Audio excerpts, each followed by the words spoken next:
Testing. Hey, this thing is telling me I am alive, or you're live. So, y'all, last week of class, has class gone quick or has class gone slow? What do you think? Quick? All right.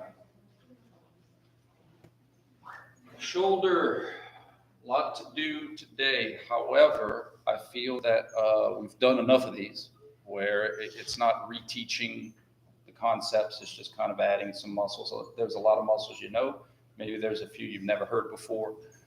As always, this class is centered around function. Grad school is going to teach you nuance, rehab. I'm here to give you some insight if you have questions, but it's just what do muscles do? And the answer is they pull in specific directions of motion. This is the last week of class, 310. Now, y'all are grizzled seniors, but y'all understand that dead day doesn't mean we don't have class. It just means I can't give you a test. So we're still going to have class on Wednesday, still going to have class on Friday. Okay. Shoulder circle is broken down very similar to hip. We're going to have flexors, extensors.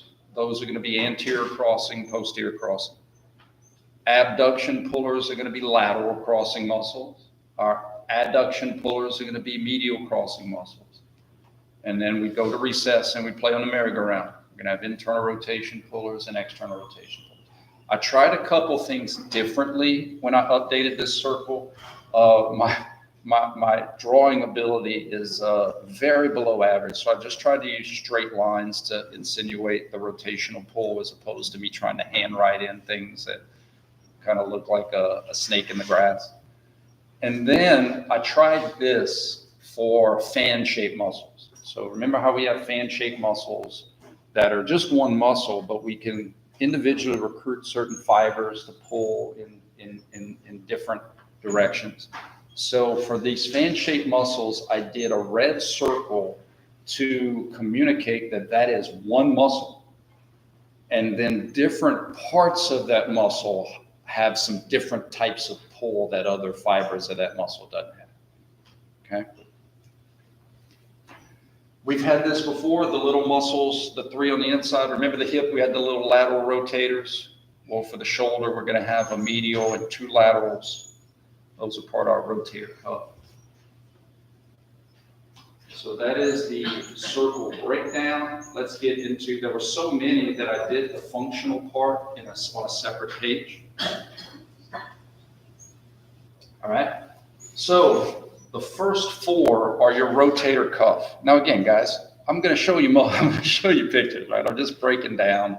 So I put RC to just try to remind you, hey, these are a rotator cuff. I'm going to explain what they do, why they're important. Remember, muscles don't just pull for mobility. They also provide stability. They're stabilizers. So RC are a rotator cuff. Then what I did is for these fan-shaped muscles, I broke it down. I said the deltoid. Guys, that is just one muscle. Anterior deltoid is not a separate muscle. It's an area. Anterior fibers of the gluteus medius minimus, upper trap, upper pec. So it's one muscle, but because it's a fan, there's different fibers that have different kind of pulls. So to remind us of that, I just put deltoid. All of those fibers do this, and then I broke it down into the different parts. Cool. And then I did that for this other fan shape called the pectoralis major. All fibers do this. And then these fibers have this other pull that the others don't have. A lot of texts or books will use heads for these fibers. I was always taught, and I like it better personally, to say fibers because it doesn't line up with other muscles that do have heads, like biceps. That's a two-headed muscle, or so we already have muscles that have heads in the name. So to say like this is the clavicular head for a muscle that isn't a two-headed muscle. So that's why I don't use that verbiage. It's just easier to say these certain fibers as opposed to saying a head, which infers that it's a whole separate muscle. So that's why we go fibers.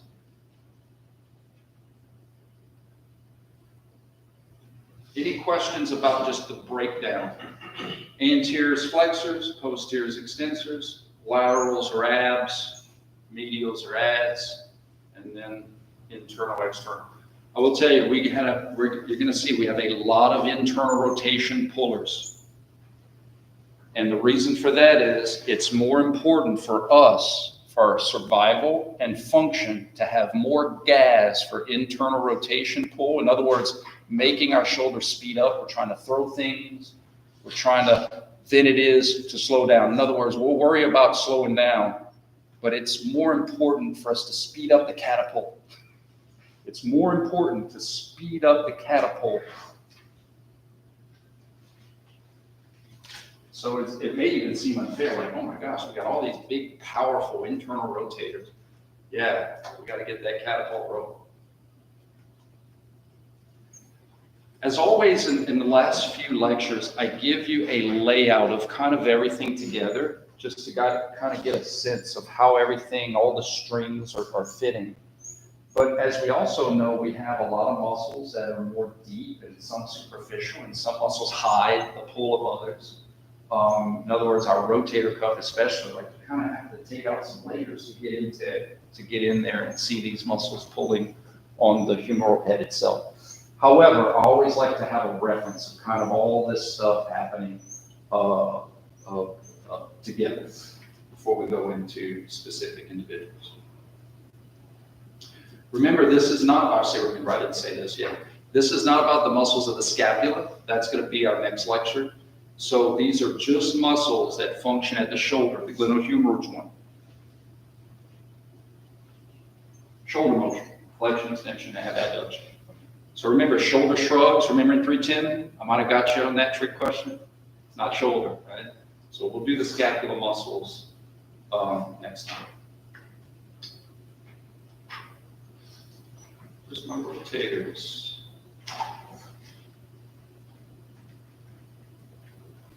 All right, let's start off with I guess because I put it this way, we'll start off with the deltoid. Semantics, ladies and gentlemen. So deltoids, plural, in my world, means your right and your left. Deltoid, singular, is either your right or your left. But deltoid is one muscle. One muscle. Now the cool thing about fan-shaped muscles that we've had before is all of the fibers have to have something in common. If none of the fibers had anything in common, it'd be a totally new muscle.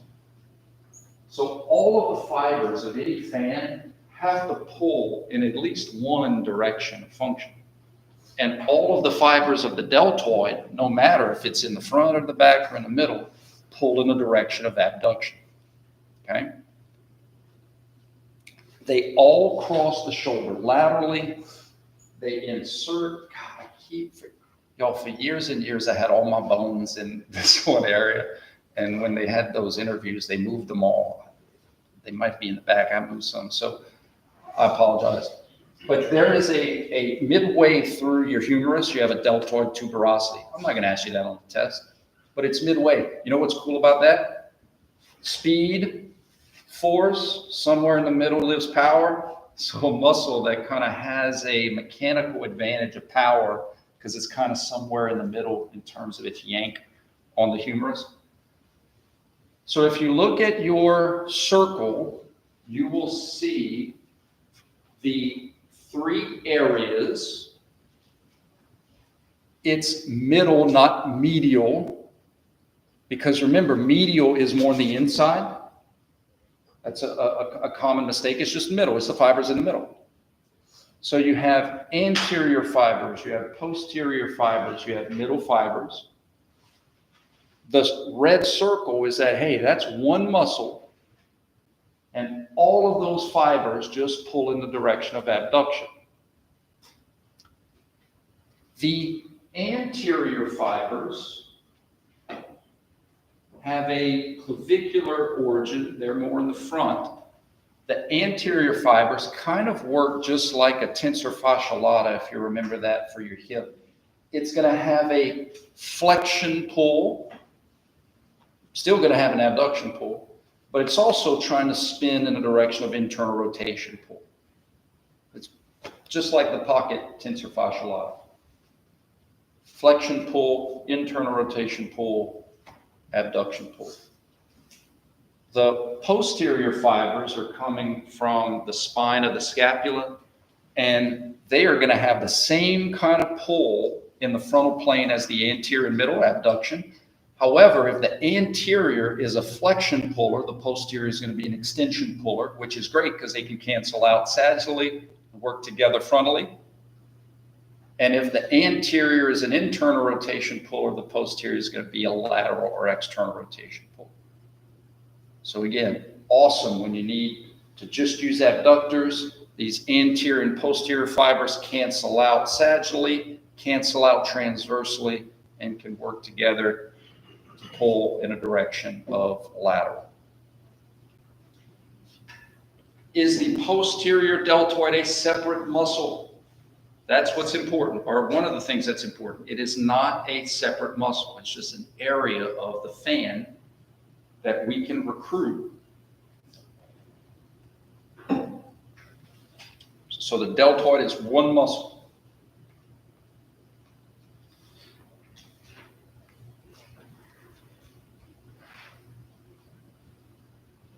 So let's go back to that circle.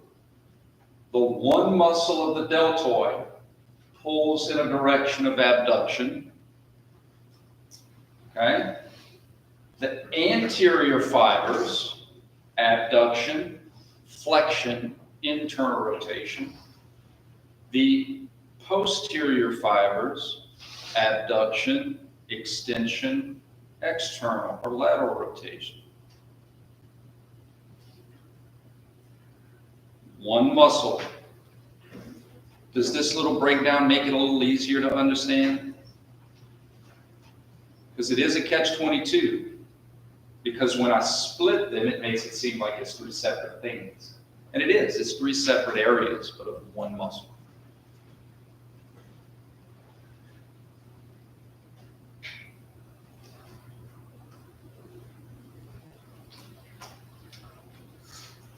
All right, let's go to the rotator cuff. How many bases in baseball or softball, counting home plate? 4.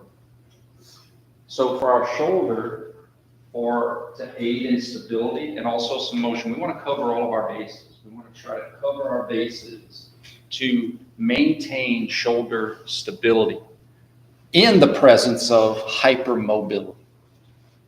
So remember, in the hip, man, we have this big socket. We have an extra ligament in there. We can run away from danger if you dislocate your shoulder. It's going to hurt, but I can run away if there is an emergency. You dislocate your hip, you better hope you have podnuts. You better hope you have help. Okay? So we put a lot of extra emphasis on protection down here. Versus up here, we need to have this extra function. It's one of the things that makes us unique. So what's the trade-off? Stability. There's going to be a lot more shoulder injuries. So one of the functions of the rotator cuff is that because the shoulder socket is a heck of a lot less deep and it's more shallow, it's really more like a golf tee. A golf tee is a socket, just not a very big one. A strong breeze can blow the golf ball off the golf tee, but it's still a socket. So we make up for it. Instead of having this big bony acetabulum, we make up for having a shallow socket with some extra muscles that try to aid in our stability. Our rotator cuff. We try to cover all of our bases. We try to encapsulate that ball of the humerus. We have a base over the top that's trying to draw the humeral head in, but also while it's pulling, it's going to pull in the direction of abduction. That's called our supraspinatus. That's our top base, second base. We have a muscle that crosses the shoulder and is pulling on the humeral head anteriorly in the front. It's called our subscapularis. Our subscapularis is going to be an internal rotation puller, but it's also trying to draw the humeral head in. And then we have our double play combo in the back, posteriorly, our infraspinatus and teres minor. Infraspinatus and supraspinatus should be pretty easy to remember because you have your spine of your scapula. So supra is going to be superior on top and infra is going to be inferior below. So we have our double team combo on the back. We have our first baseman kind of pulling on the front. And then we kind of have our whatever base, I guess third base if we're going to do shortstop, 6-4-3. And our catcher, something different. I'm very offended. Sorry. No, you just got to let it. In 3-10, I'll pull it back and forth while we're trying to do the muscles in motion. So, rotator cuff muscles. Can you see how all of these muscles are trying to draw the humeral head down and in, right? These in the back are trying to pull the humeral head in while trying to spin laterally. The one in the front is trying to draw the humeral head down and in while trying to spin medially. And the one over the top is trying to draw the humeral head in while pulling laterally. That's your rotator cuff. Supraspinatus is an abductor. Subscapularis is an internal rotator. Teres minor, infraspinatus, or lateral rotators.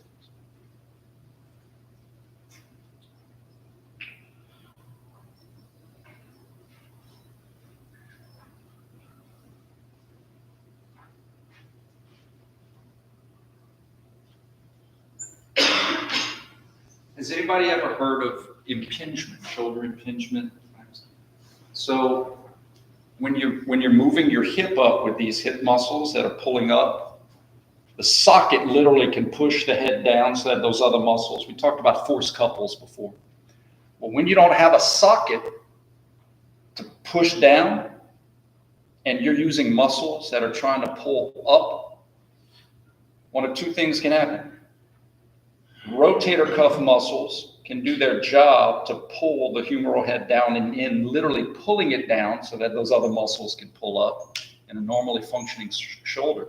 But if these muscles are too weak, that humeral head will glide up a little bit and the acromion, the bones on top of it, will push it down. The problem with these bones pushing down is that you got a muscle that lives over the top. Supraspinatus literally crosses through this little tunnel. So if this shifts up a little bit to have bone push down, it's literally pushing down on a muscle that lives in that little tunnel, and then that muscle will get irritated and get impinged. That's what impingement is.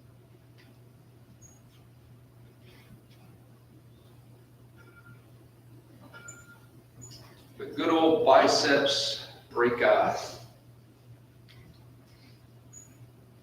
That top picture, I left it to show you that the long head, so the biceps, two-headed muscle, we have a long head, we have a short head. They both cross the shoulder joint.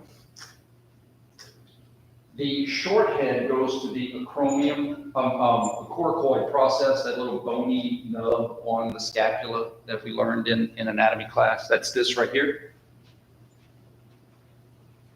Straight shot. Crosses in the front, going to be a flexion puller. It's the long head that's super interesting. It passes through this groove in the humerus, and this groove, this bicipital groove, is formed. It's like, Moses parting the Red Sea. You have your subscap pulling on the front, then you have your other rotator cuff muscles pulling the back, and literally the tuberosities formed by those different holes kind of parts the sea to create that groove that the bicep kind of fits in. That's really kind of neat. Biceps. I've heard of biceps tendonitis. So when that supraspinatus, look how they kind of crisscross at the top. The supraspinatus coming from over the top. That biceps brachii, long head kind of bypassing it, like almost like one person's coming in from work, the other one's going, or you're crossing each other on the road.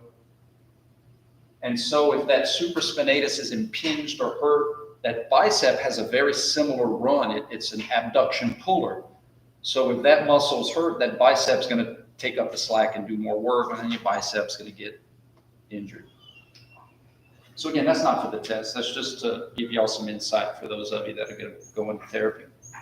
So what does the bicep do? Both heads cross anterior, shoulder flexors, but the long head has an anterolateral crossing. It crosses laterally and anteriorly. So that's why it has an abduction pull to it for the lateral head. And that is communicated on your circle, and it's also communicated on your list, on your communication of what that muscle does, okay? So the bicep, man, that's a really cool muscle. Elbow flexor, radial ulnar joint supinator, functions at the shoulder. And I'm not holding you guys accountable for the test. So for those of you that switch your brains off, but I think this is really cool. The biceps brachii and anatomical is like our rectus. And when you internally or externally rotate, it's a midway muscle. So it could spiral around your shoulder if you internally rotate and try to line itself back up. And when you externally rotate, it could try to line yourself back up. That's why with pitchers, sometimes the biceps brachii will pull off up here while helping to slow down the internal rotation. Like I said, you have a lot of powerful speeder uppers and not as many slower downers. The bicep can help speed you up, and then when you pass midway, it can help slow you down. Has anybody ever heard of a labral tear before? That's where that is. The biceps brachii inserts on the top of the socket where you have a suction cup called a labrum. And when that muscle avulses a piece because it's getting yanked and pulled apart, it could pull apart a piece of that little suction cup, and then you lose the negative pressure in there. That's what a labrum tear is. It's a biceps long head avulsion. It's a biceps problem.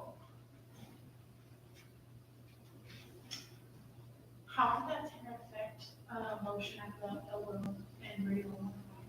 How does what? How would that affect the motions that tear? How would that affect elbow and Your body wouldn't. You would have to use other flexors. When you have an injury like that, your body will be like, you're done. That's why you got to get surgery. There's also, and I got to keep the extra. It's all great stuff. Your body has certain muscles that it has good blood supply to. I call it country muscles, the stuff that lives out in the country that can expand and grow. But a lot of muscles that live in the city, in the joints, your body doesn't give a lot of nourishment to. And the reason is because we can't expand too much in the big city because we got nerves and vessels and stuff. And so when you have that kind of avulsion, your body can't fix that. So that's why you got to go in and fix it. Yeah. Coracobrachialis, easy muscle. One of our easier ones because its name is not Latin, it's origin and insertion. So it's a muscle that starts on the coracoid process, crosses the shoulder anteriorly, and goes to the brachial part of the arm. Brachial pulse, brachial artery, right? Midway part of the humerus. This is a sister muscle to the biceps brachii short head. All that means is they have the same function at that particular joint. If you look at it, how it crosses in the front. It's going to be a shoulder flexion puller, shoulder flexor.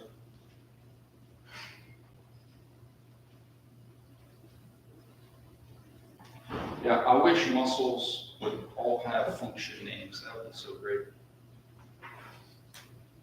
Coracoid, brachial part. Look, I have a second view. I didn't have time to write, so you could write it, but this is another view of the coracobrachialis. Remember, two-dimensional pictures, three-dimensional concepts. That's why I love those apps that like Hannah suggested, where you could kind of see the three-dimensional. Swan had one that she was showing me earlier that worked too. So I'm showing you a lateral view of the same muscle just to show you that flexion pull. I would cross in the front and pull in the direction of shoulder flexion.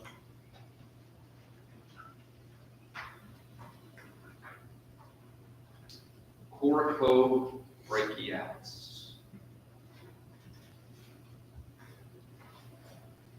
All right, here is an all-star.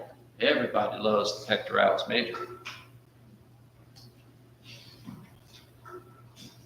What does it mean to say pecs? So again, in my world, pecs is your right and your left, plural. But we're gonna have like the pectoralis minor, which we're gonna talk about in the scapula. The pec minor doesn't cross the shoulder. It's just a scapula functioning muscle. So we just need to make sure when we say working your pec major and your pec minor, we don't just do it by default because it sounds like it. Pec major at shoulder, pec minor at scapula. Sometimes you're working your scapula and your shoulder, but you can't just assume, because boy, it sounds good, right? Pec major, pec minor. So pecs is just your right and your left pectoralis major.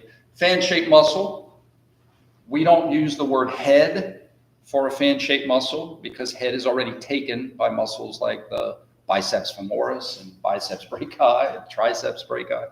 So we use fibers. We have clavicular fibers. Take a look at the clavicular fibers, the fibers that go from the clavicle. Don't they have, remember when we did angles, right? We did obliquity and angles of inclination. So they would have a vertical pull. Of course, yeah, they're still trying to pull across, but the clavicle has a forward pull to it, an upward pull to it that the sternal parts don't. So that's why the clavicular fibers, right? Oh, think of it like this. When you do like incline bench, you're working your upper, it's just hitting certain fibers that have the same pull in some directions of motion as all, but they can also have different pulls in others. So what I tried to do, guys, for you is to break it down. Let's go back to our circle. If you're a circler, what do all of the fibers have in common? From anatomical position, they're all adductors, medial crossing, and they're all internal rotation pullers. That's actually why I drew the rotation on the red circle, is to show you that all of the fibers of that muscle do that. Notice for the deltoid, I drew the rotation arrow on the little independent boxes. That was my way of trying to separate that. But just the clavicular fibers alone cross anteriorly to pull in the direction of shoulder flexion. You see how you would communicate that? If you're a list person, not a problem.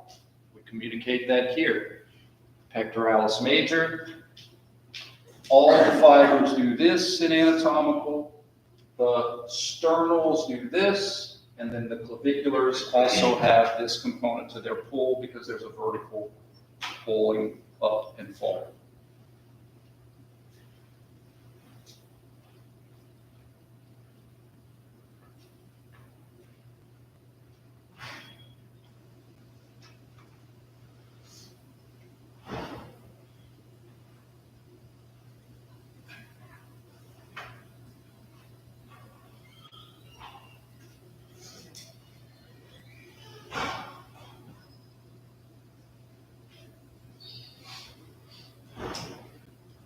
The pectoralis major is another midway muscle, but I'm not going to ask you. I'll see our understanding by Friday. But in anatomical position, if you look at the way that muscle pulls, you see how it's medial, it's underneath, it's going to be pulling this way, right? At the end of the day, that muscle is really just trying to bring humerus closer to sternum and clavicle. If I'm under 90 degrees, that would be this way. If I'm at 90 degrees, well, not just at night, but that would be like this way. And if I'm down, it wants to kind of do this and wants to kind of do this, but I'm just trying to really emphasize that if I'm here, it's really just trying to do this. But if I'm past here, because remember, you got to externally rotate, wouldn't that muscle now be over the top? Underneath, externally rotate, now it's trying to do this, which makes a lot of sense because when you're shoulder pressing, wouldn't you want some extra help to press that much weight? So from here to there, the muscle's still trying to bring my humerus across, but it can do so this way. Down here, it can do so this way. And that's cool because this is a big, powerful muscle. So anytime I can kind of use it for different things, that's great. Also, gymnastics reference. That's why it's so hard to hold in gymnastics. They do an iron cross. It's so hard to maintain that position at 90 degrees. One is your external moment is this, but at 90 degrees, your pecs can no longer work as adduction pullers. Like it's easier to stop it right before because then your pec can kind of help down here. But at 90, your pec's like, dude, all I can do now is this. I can't do any of it, but I admire the people that do.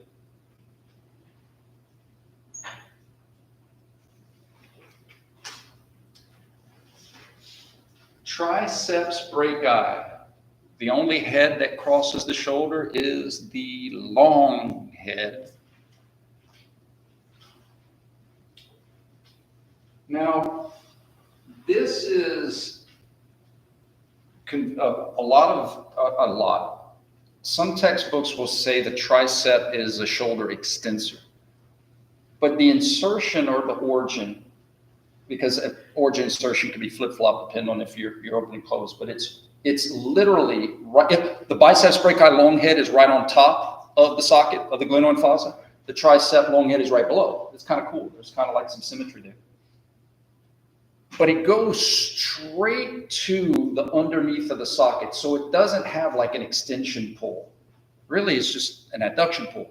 I think the extension illusion happens because a lot of times when you're doing kind of exercises that involve the straight arm, the tricep is working to create a rigid link at your elbow.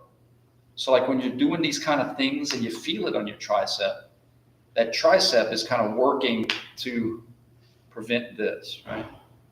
So I think that's kind of why it gets that extension pull, but really it's just underneath. If it started like at the spine of the scapula, where it can really kind of have an extension pull back there, but it's really just like an adduction pull at the shoulder.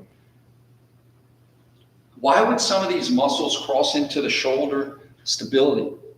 You know, imagine holding some dumbbells, or in practical terms, holding buckets, holding things. Having these muscles that cross elbow and shoulder help to prevent, right? like literally transaction, helps to prevent my humerus from being pulled down.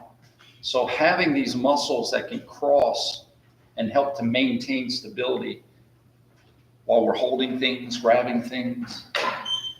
So stability and mobility.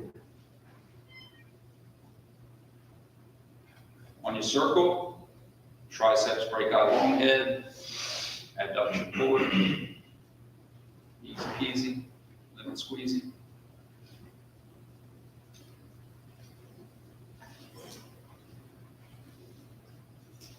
My favorite muscle in the body.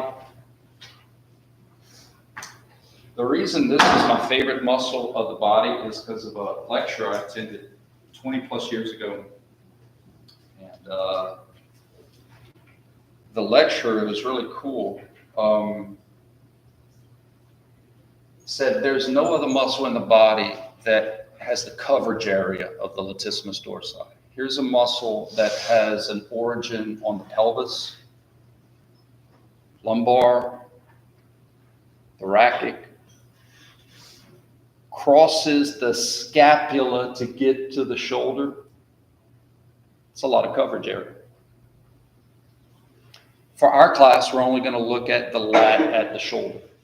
Okay, we're not going to look at the other stuff. That's grad school. Have fun in grad school with that. There's going to be a couple easy functions to see, and there's going to be a harder function to see. I think everybody can easily see the adduction function, and then like bringing your shoulder back. The lat actually inserts in the front of the humerus, but to get to the back to the front, that's why it crosses in the way that it does for internal rotation pull.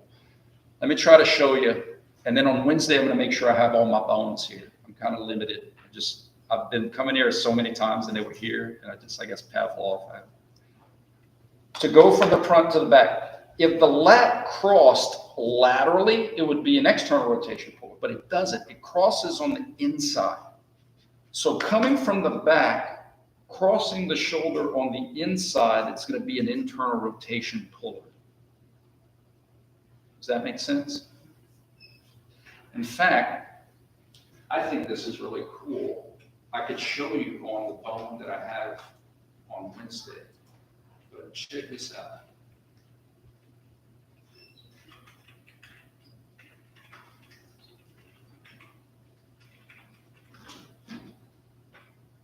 So you have these 3 strips.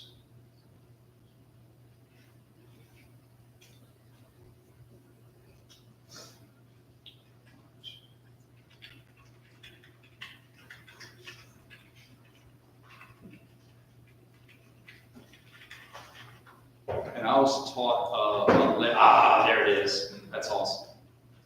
A lady between 2 majors. I really didn't know if other people learned it this way, so I'm glad they do. That's really small.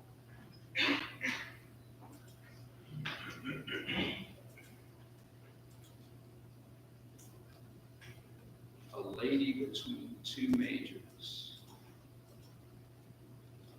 So basically what this concept is, you see these 3 vertical strips? Those are your insertions of your lat, your pec major, and your teres major.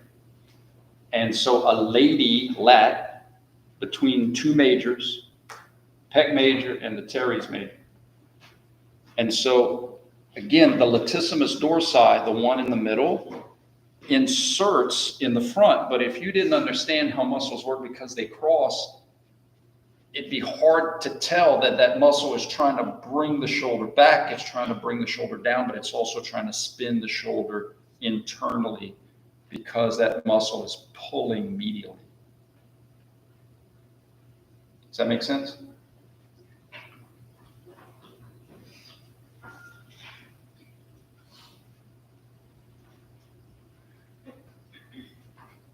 Watch this.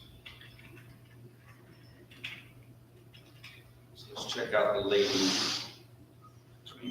This is a great view. Please be big enough. That's a great view. The reason it's a great view is because, look at that. What I love about this view is it allows the muscle to pass to the front and you could see it through the bone. I think that's really cool. Does that make sense? Do you see how if that was just a solid bone, we really couldn't tell how it's passing? It's hard to see a 3-dimensional concept with a 2-dimensional picture. But by us being able to peek through the bone, we could see how that muscle is going to the front. So again, you think about, man, we have a lot of big, powerful internal rotation pullers. The lat and the pec teaming up, that's like Avengers stuff, man. And the answer is, yeah, we need a lot of force to create internal rotation for us to throw things.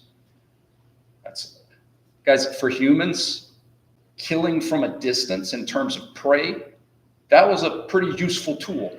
I can try to hunt from a distance and not be in threat of getting hurt myself. So having big, powerful catapult pullers to create motion in the direction of internal rotation, pretty useful.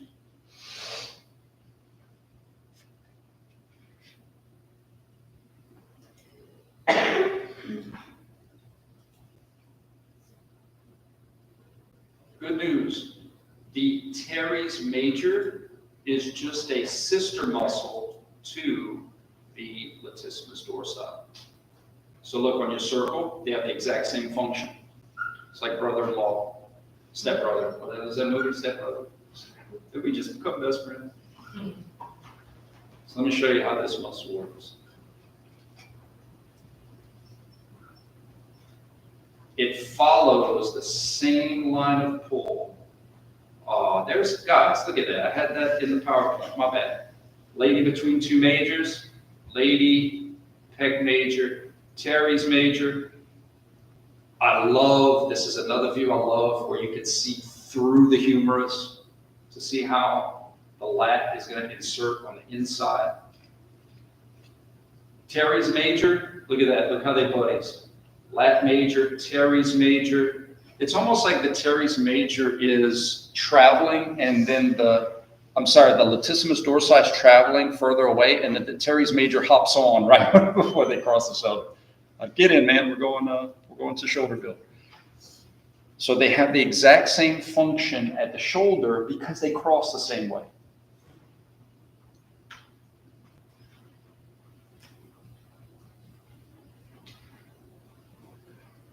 Here's a lesson from the last test. Now we're going to do a ton of practice, but here's a lesson from the last test. Quadratus femoris sounds a heck of a lot like biceps femoris. Teres major sounds a heck of a lot like teres minor.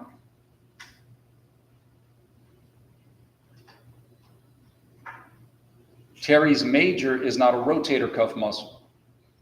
And the reason is because our rotator cuff muscles are going to be inserting on the golf ball to keep it onto the golf tee. That's not pulling on the golf ball. Does that make sense? All of our rotator cuff muscles are going to be directly pulling on the golf ball to maintain it onto the golf tee. So teres minor, not the teres major.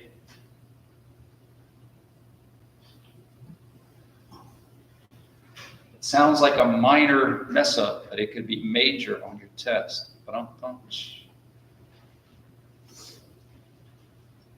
right, let's go back to function. Who are my shoulder flexion pullers, my shoulder flexors? Everybody that crosses anterior. So your biceps brachii, both the long and the short head, have an anterior cross. Coracobrachialis, sister muscle to the short head. Like think of them as, when you say one at that joint, you gotta say the other. That's what a sister muscle kind of is. Our clavicular fibers of our pectoralis major cross in that area. Our anterior fibers of our deltoid. Does everybody understand why the subscapularis would not be a shoulder flexor? Because that's on a bowl and the bowl is on the axis, right? That's just a spinner. That's a PE muscle. Just like me, all I cared about was PE. Just couldn't wait to go out and play PE. That's where I would sit in class, just waiting to run outside and go play on the merry-go-round. We're good with our flexion pullers, our flexors, okay? Who are our extensors? Posterior fibers of the deltoid, latissimus dorsi, teres major, extension pullers. What about our adduction pullers in anatomical position? That's some pretty good ones. Our entire pectoralis major, all the fibers. So we don't have to be redundant. We don't have to say pectoralis major, all the fibers. It's just pectoralis major. It's only when we need specific fibers that we'll say clavicular fibers or anterior deltoid. We just need the deltoid. We're just going to say deltoid. Triceps long head underneath, almost kind of like one of our adductor muscles, just pulling medial, pulling in. Big daddy lat. And if we say lat at the shoulder, we got to say teres major. They're buddies. System muscles of the shoulder. Abduction pullers, supraspinatus, biceps brachii long head because it has an anterolateral crossing at the shoulder. And our deltoid. Lateral crossers, medial crossers, anterior crossers, posterior crossers. Some students will print out, I've seen this before, maybe it works for you, maybe it doesn't, but they'll print out several sheets and do like a color thing, or, you know, a kind of highlight colors. All right, playground time. Who are our external rotation pullers? Because we have less of them. Lateral rotation pullers or lateral rotators or external rotators. Infraspinatus, teres minor, posterior fibers of the deltoid. And then our medial or internal rotation pullers. We've got some powerhouses. Anterior deltoid, subscapularis, pectoralis major, latissimus dorsi. Man, that's a powerful lineup. And of course, our teres major. And again, guys, there's no rules in the body that says everything has to be balanced out. It is more important to speed up internal rotation and figure out slowing it down than it is to have those things balanced. The more muscles you have to speed up your internal rotation, the faster you're going to make your hand move in terms of throwing things. And that's one of the things that makes us very unique, is that we can throw things and defend from a distance. All right, guys. Have a good one. Study, study, study.